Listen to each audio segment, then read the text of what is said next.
이번에는 종교와 신앙의 차이에 대해서 말씀을 드리겠습니다. 이 세상에는 수많은 종교가 있습니다. 종교의 자유가 허용된 대한민국에 사는 사람들, 그리고 다양한 종교 전통이 거의 차별 없이 들어와서 활동하고 있는 대한민국 사람들은 상대적으로 서양 사람들보다 종교의 상대성에 대해서 잘 알고 있고, 특정 종교, 다양한 종교에 대해서 좀 너그러운 편입니다. 그러나 우리에게 먼저 서구 문명, 근대 문명을 전달해주고, 따라서 또 지식, 근대적인 과학 지식을 전달해줘서 우리가 지식의 면에서 우리 선배로 받아들인 서양 사람들은 거의 기독교 전통이 기독교가 유일한 종교인 것으로 생각하는 그 전통 속에서 자라난 사람들입니다. 그래서 기독교에 대한 정신세계를 로마 제국 이래로 그 사람들의 정신세계를 기독교가 지배하고 있었기 때문에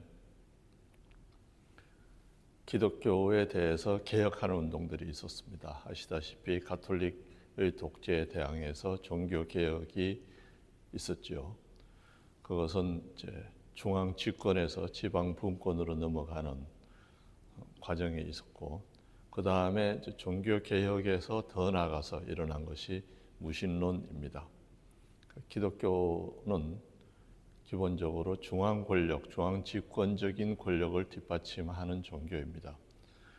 기독교를 국가 종교로 채택한 것은 로마였는데, 로마는 그 종교를 채택하기 이전에는 우리도 잘 알다시피 그리스 로마 신화에 나오는 12신들, 그리고 수많은 신들을 다 한꺼번에 신으로 인정하고 예배하고 숭배하는 그런 나라였습니다. 우리가 지금 생각하는 것처럼 그냥 소설이나 동화나 신화 이야기 속에 나오는 인물이 아니라 실제로 살아서 활동하고, 그리고 인간의 삶에 영향을 미치는 존재라고 생각을 했습니다. 그래서 그리스의 파르테논 신전이라든지 제우스 신전이라든지 이런 것들이 그냥 장식적인 목적으로 있는 것이 아니라 신에게 예배를 하고, 그다음에 신의 개입과 신의 역할을 기대하고 만드는 것입니다. 그래서 그 사람들은 제우스라든지 비너스라든지 아르테미스라든지 이런 신들이 실제로 존재하는 신이었습니다. 그래서 로마가 유대 지역을 점령을 했을 때, 이스라엘을 점령을 했을 때 이스라엘 사람들하고 그런 대로 잘 지내다가, 유대 사람들이었죠. 그때는 이미 이스라엘 중에서 11지파는 전부 전 세계로 흩어져 나가서 없어지고 10지파죠. 유대인하고 레위인들만 남아서 예루살렘 성을 중심으로 살고 있었습니다. 그 유대 지방이 유대인들의 나라, 유대 왕국이었는데, 그 유대 왕국은 아시다시피 여호와 하나님을 절대신으로 모시고 커다란 신전을 가지고 있었습니다. 그런데 로마가 그 지역을 점령을 하니까 자기네들이 모시는 지배국인 로마가 모시는 제우스 신을 모신 사당은 없는데, 신전은 없는데 여호와를 모시는 신전이 있다. 그래서 그 잘 지은 신전에다가 제우스 신상을 들여놓으려고 시도를 했습니다. 그것이 첫 번째 유대인들의 반발을 사서 유대인들의 봉기를 불러일으켰는데요. 우리나라로 치면 남산에다가 일본 신당을 들여놓으려고 했던 것과 비슷하다고 볼 것입니다. 그렇게 반발을 하던 이스라엘은, 유다는 망하고, 그 이후 망한 유대인들이 믿던 기독교가 결국에는 로마 제국의 국가 종교가 되었습니다. 그러면 그 이전에 있던 제우스라든지 올림푸스 산의 신들은 이제 신들의 지위를 상실했다는 것이죠.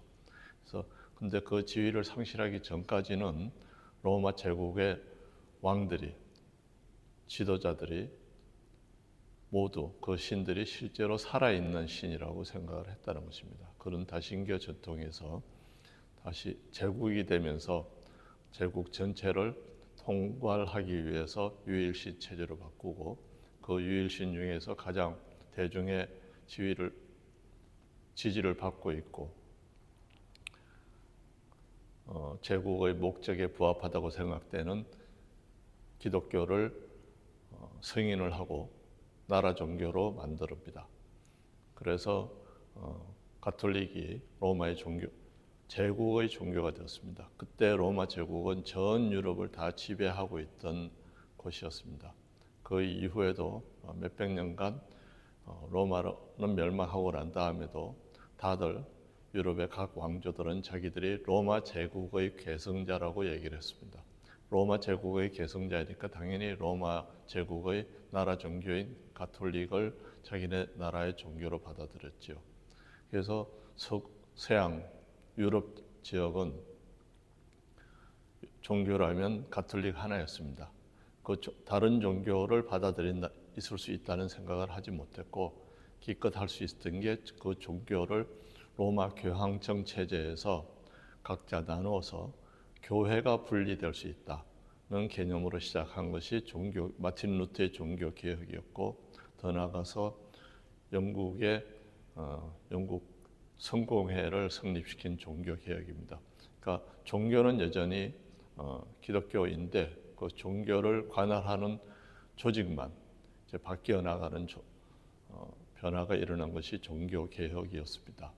그 종교 개혁에서도 역시 하나님에 대한 이해라든지 하나님의 계율이라든지 이런 것은 또 변함없이 유지되었습니다. 그런데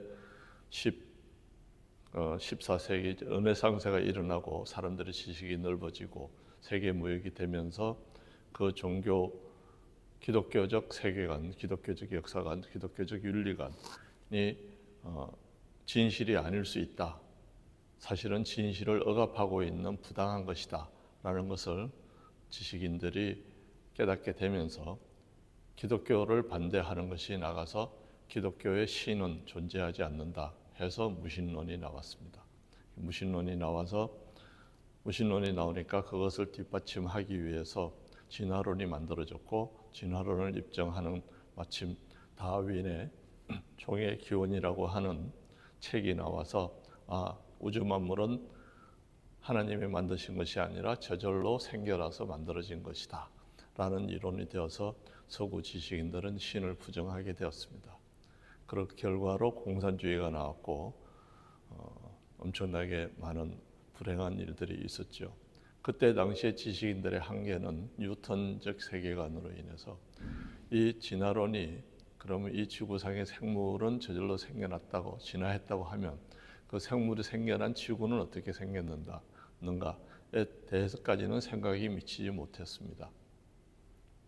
그러나 21세기에 살고 있는 우리들은 이 우주가 처음에 시작이 있었고, 그리고 시작 전에는 우주가 없었다는 140억 년 전에 우주가 만들어졌고 40억 년 전에 지구가 만들어졌고, 그리고 좀 더 합리적으로 생각하는 과학자들은 생물이 저절로 낮은 단계에서 높은 단계로 발전하는 것은 첫째, 물리학 법칙에 위배되고 물리학 제2법칙에 위배되는 것이고, 그리고 이 진화론에 말하는 종간 진화라는 것은 일어난 증거가 없다는 사실들을 바탕으로 해서 진화론이라고 하는 이론은 하나의 가설일 뿐이지 과학적으로 입증될 수 있는 법칙이 아니라는 것이 지금까지도 정설입니다. 그러나 서구 지식인들은 기독교가 아니면 무신론 두 가지입니다.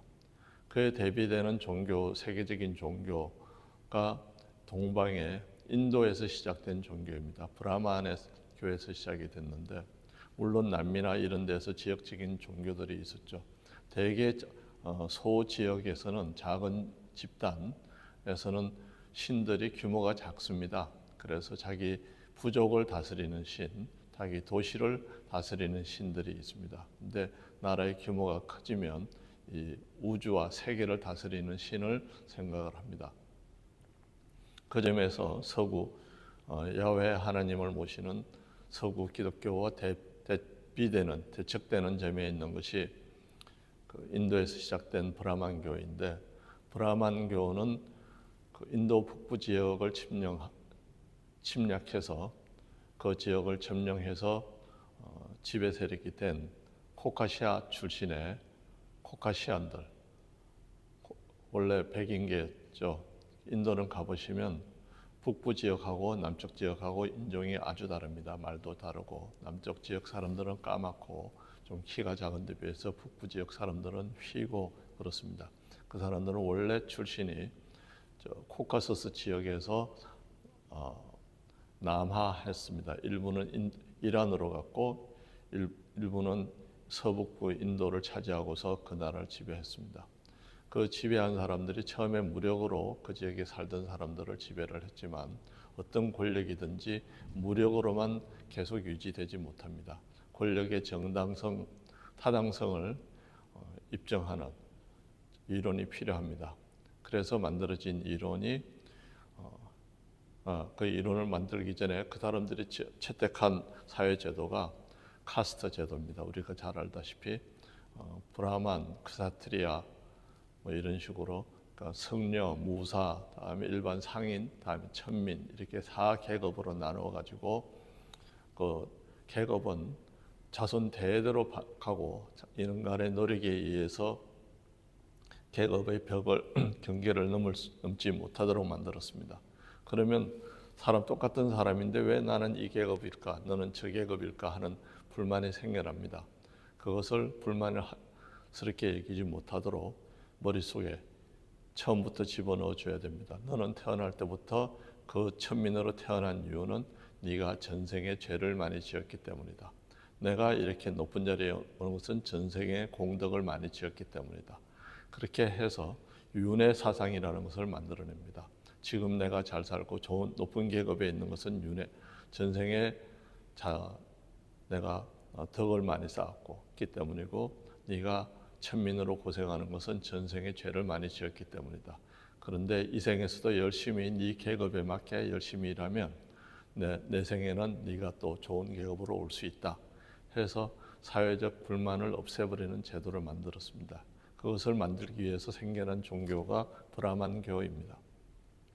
그래서 브라만교회는 애초에 이 세상은 수많은 신들이 만들었는데 세상은 원래 살기 힘든 곳이다. 고된 곳이다.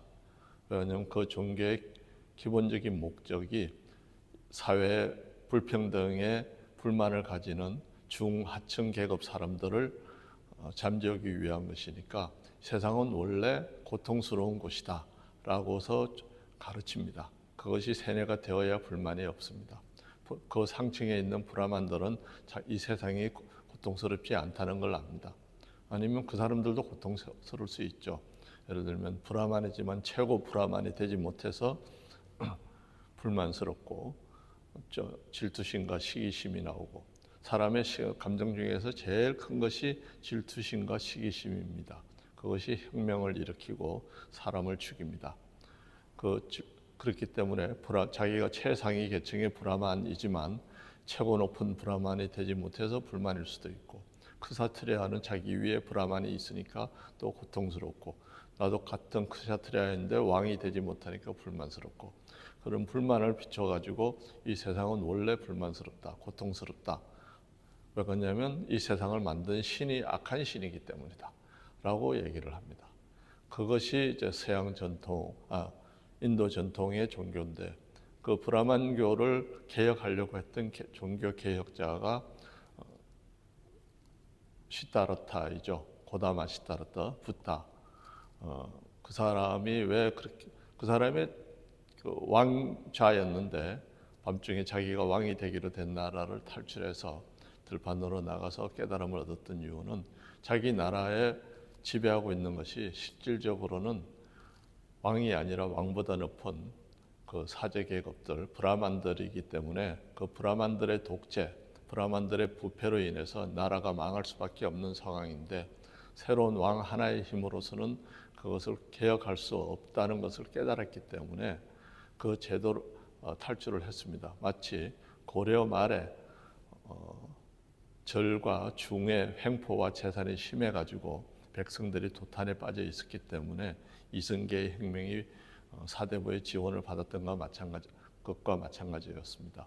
고다마 시다르타는 이론적으로 브라만교를 먼저 깨지 않으면 이 새로운 나라를 변화시킬 수 없다라고 생각을 해서 그것을 깰 수 있는 이론을 만들기 위해서 출가를 했고, 그래서 마침내 선언한 것이 천상천하 유아 독존입니다. 내가 중요하다.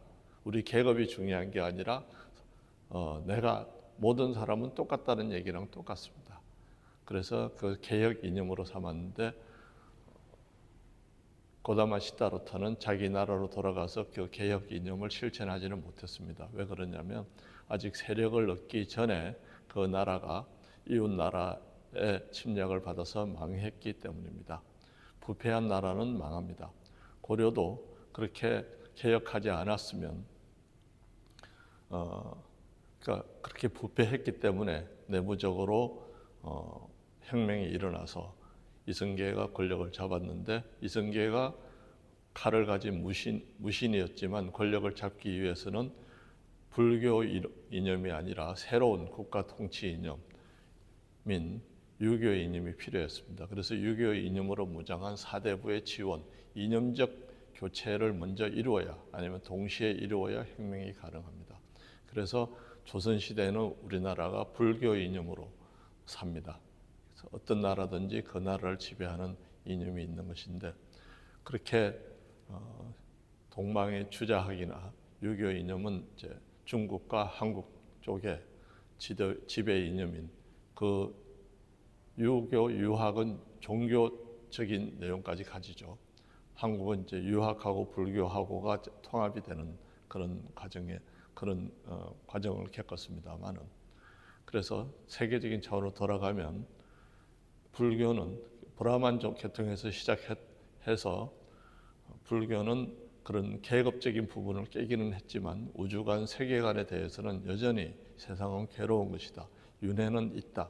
그래서 윤회를 벗어나서 이 세상에 다시 태어나지 않는 것이 가장 바람직한 인간적인 성취다라고 하는 개념을 가지고 있었고, 그것을 하기 위해서 명상과 수련을 하면 나의 명상과 수련이 단계에 올라서 내가 신의 경지에 도달한다는 것이 불교의 이론입니다. 그래서 서양에서 기독교가 사라지고 기독교가 공감을 얻지 못해서 지식인들 사이에서 세계관으로, 우주관으로 하나님에 대한, 사후 세계에 대한 설명 공간이 공백을 이뤘을 때 이 동양에서 출발한 그런 윤회 사상이 차지를 하고, 그래서 일본을 거쳐서 그러니까 브라만교가 불교가 되고, 불교가 한국을 거쳐서 일본을 가고, 일본에서 다시 미국으로 가서 이제 선이 유행을 합니다. 그 선은 하나님을 인정하지 않습니다. 그래서 그 선을 하는 것이 하나님을 인정하지 않는 근대 지식인들의 유물론하고 서로 충돌하지 않습니다. 그래서 유물론을 믿는 사람이 선을 믿고, 다음에 우주가 응답한다는 시크릿 같은 그런 무신론을 믿습니다. 그래서 무신론적인 초월, 즉 세계관, 우주관, 내세관을 가지고 있는 사람들하고 무신론자들이 지금 서구 사회와 점점 더 한국에도 그쪽으로 옥하고 있죠. 한편으로 기독교는 제3세계에서 근대 국가로 발전하는 나라, 그런 나라들에서 일시적으로 크게 부흥을 합니다. 대한민국의 1980년대가 그런 시기였고, 지금 아프리카의 케냐 말고 탄자니아, 아프리카 서쪽에 있는 나라라든지 아니면 유럽의 니카라구아 같은 나라들에서는 이제 복음주의적 기독교가 폭발을 합니다. 그런 복음주의적 기독교는 교리의 기독교의 악한 부분인 계명과 율법을 강조하지 않습니다. 그리고 성령님의 은혜와 은총을 설명을 합니다. 그것이 하나님의 본래 모습과 성품과 가깝기 때문에 성령 운동을 하는 교회는 부흥을 하고 발전을 합니다. 그런데 그 성령 운동을 하던 교회들이 좀 시간이 지나면은 율법적인 기존 교회와 수렴이 됩니다. 그렇게 돼서 교회가 다시 힘이 약해집니다. 대한민국도 80년대에 폭발적으로 성장했던 순복음교회 중심의 성령운동 교회가 그것을 처음에 반대하던 기존의 장로교회나 감리교회들이 성령운동을 받아들이면서 오히려 성령의 불꽃을 꺼버립니다. 그래서 제가 그것을 봤는데 조영기 목사님이 거의 말년에 사랑의 교회에 가셔서 특강을 하면서 하시는 말씀이 나도 원래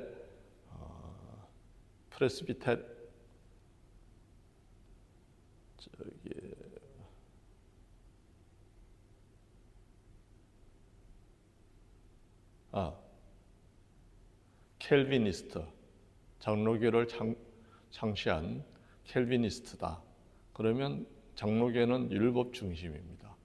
그래서 성령을 부인하고 켈비니즘을 선포를 했습니다. 그런 식으로 하면서 지금 순복음교회도 기존의 율법적이고 교조적인 그런 교회가 되어가면서 형식만 남고 껍질만 남고 힘을 잃었습니다.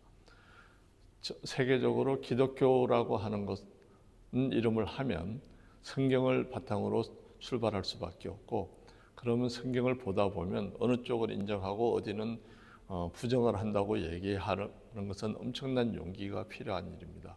저도 그렇게 얘기를 하는데 한참 걸렸고, 마침내는 성경이라고 하는 것이 하나님이 가르쳐 주셔서 쓰여진 것이 아니라 사람들이 쓰인 것이다 라는 결론을 내리고, 그리고 그것을 선포하는 데는 엄청난 용기가 필요합니다. 그러면 성경이 사람들이 쓴 것이라면 하나님이 있다는 말도 거짓말 아니냐라는 반론에 대해서 대답하기가 쉽지 않기 때문에, 하나님이 있다고 말하는 사람은 성경은 하나님의 말씀이다라고 얘기를 하고, 성경이 하나님의 말씀이 아니라고 하는 사람은 하나님이 계시지 않는다라고 얘기하는 그런 상황이 생겼습니다. 그런데 하나님은 처음이나 지금이나 여전히 계시고 살아계시고 역사하시고 변함없는 분이십니다. 그런 하나님, 이제 지금까지 있었던, 그래서 하나님의 이름으로 만들어진 종교들은 사람이 만들어서 하나님의 이름으로 말한 그 부분은 다 이제 사라져야 됩니다. 율법과 계율은 전부 사람이 만든 것입니다. 이슬람은 잘 아시다시피 유대교를 바탕으로 나온 종교입니다. 만들어진 시기는 기원 후 700년경인데, 기원 후 700년경이면 신라가 삼국을 통일한 이후입니다. 그것이 만들어진 메카나 메디아 지역은 중동 지역인데 교통의 요지였습니다. 교통의 요지였고 상업 도시였는데, 그것을 만든 분은 원래 상인이었습니다. 그 지역은 유대인들하고 기독교인들하고 AD 600년경이면 로마 제국의 후기이거나 멸망할 때였습니다. 그래서 그 지역에서는 기독교인들하고 유대교인들하고 서로 다투고 권력을 잡고 했습니다. 그 지역의 토속 주민들은 그 외부 세력인 종교 세력의 억압을 받고 탄압을 받고 있었는데, 그래서 그 외부 침략 세력을 쫓아내기 위해서 새로 만들어낸 우주관, 신관을 바탕으로 하나님이 우리를 이 땅의 주인으로 지명을 하셨고, 우리가 독립해서 이 나라를 우리의 살아가야 된다. 우리가 우리를 지배해야 된다는 라는 이론을 세운 것이 이슬람교입니다. 그래서 종교, 이념, 새로운 나라를 만들기 위한, 새로운 정치 권력을 세우기 위한 종교의 공식이 거기서도 적용이 됩니다. 근데 그 뿌리는 유대교입니다. 그래서 모세오경이라고 하는 그 책들은 그대로 사용을 합니다. 그런 기 때문에 무신론자들은 역시 이슬람교도 믿지는 않지요. 그러면 지금 세상에 있는 종교라고 하는 것은 모두 사실은 하나님과 상관없이 인간들이 그 당시에 정치적인 목적으로 만든 것인데, 문명이 발달하지 않고 인류의 대부분이 무지했던 시기에는 그것을 구별하지 못하고 그 종교권 내에 있으면 이것이 하나님이 만드신 것이다 라고 생각을 하고 따랐는데, 이제는 과학기술이 발전하고 정보가 서로 교통이 되면서 그것이 사실이 아니라는 걸 밝혀지고, 그래서 사람들이 모든 종교를 부인하고 더불어서 하나님을 부인하는 상황이 되었습니다. 근데 아시다시피 하나님은 살아계시고 처음부터 천지 만물 이 우주 모두를 만드셨고, 지금도 똑같은 하나님이 똑같은 방법으로 우리 인생에 개입하시고 우리가 기도를 하면 들어주시고 우리에게 복 주십니다. 그래서 이 세상을 살아가는 동안에 이 세상은 하나님께서 설계해서 만드셨는데, 만드실 때부터 우리 인간이 하나님과 교통하고 하나님의 은혜를 받아서 살면 더 잘 살 수 있도록 되어 만드셨습니다. 물론 하나님을 전혀 모르고도 이 세상을 잘 살아갈 수 있습니다. 건강하고 재산과 명예와 권력을 누리면서 살아갈 수 있습니다. 하나님이 워낙 시스템을 잘 만들어 놓으셨기 때문에. 그러나 그 중에서도 그렇게 살아가면서도 하나님을 알고 하나님께 연락을 하고 하나님께 기도를 하는 사람들은 특별히 더 편안하게 잘 살 수 있습니다. 예를 들면 비유를 하자면 조금 초라하기는, 너무 급이 다르기는 하지만 우리 아버지가 디즈니랜드 주인입니다. 회사가 아니라 우리 아버지가 디즈니랜드를 만들었어요. 근데 디즈니랜드 그냥 가서 구경하고 놀아도 참 좋지요. 그 과천 에버랜드 같은 거 그냥 가서 놀아도 애들이 참 좋습니다. 그런데 내가 가고 싶은 날 가면 사람들이 많아서 줄을 길게 서야 되죠. 그래서 줄을 길게 서지 않으려고 부모님이 따라가서 애가 대신 줄을 서주고 있다가 애가 하나 타고 오면 다음 또 그 자리에서 빨리 가게 하고 그렇게 합니다. 근데 내가 그 과천 에버랜드의 주인의 아들이라면 그 주인이 얘기해서 나는 다른 사람이 암만 줄을 서고 있어도 그 맨 앞자리에 가서 딱딱 하나 놀고 나면 또 타고 또 타고 이렇게 하면 참 좋겠죠. 그럴 수 있는 권한을 가진 분이 에버랜드 사장이면 그렇게 해줄 수 있죠. 자기 아들한테. 대한민국은 그 부정부패 그것도 특권이다 해서 뭐라 할지 몰라도 미국 같으면 그런 거 가지고 아무 얘기를 안 합니다. 디즈니랜드 회장 아들이 오면 무조건 앞자리에 태워주는 것은 당연합니다. 그런 식으로 된다면 이 우주 만물을 만드신 분이 우주에서 살아가는 우리에게 다른 사람들보다 특별하게 더 잘 살 수 있게 해주시는 데 대해서 다른 사람 모르게 해주실 수 있습니다. 알게도 해도 뭐라고 말할 수 없는, 예를 들면 이렇습니다. 주차장에 아주 혼잡한 날, 명절날 쇼핑몰 주차장에 갔습니다. 거기에 가려면 세일을 해서 사람들이 많이 오기 때문에 차 세우는 게 힘듭니다. 그런 재수가 좋으면 어떤 사람은 싹 들어가면 내가 가는 바로 앞에서 차가 빠져나가서 기다리지 않게 세울 수가 있습니다.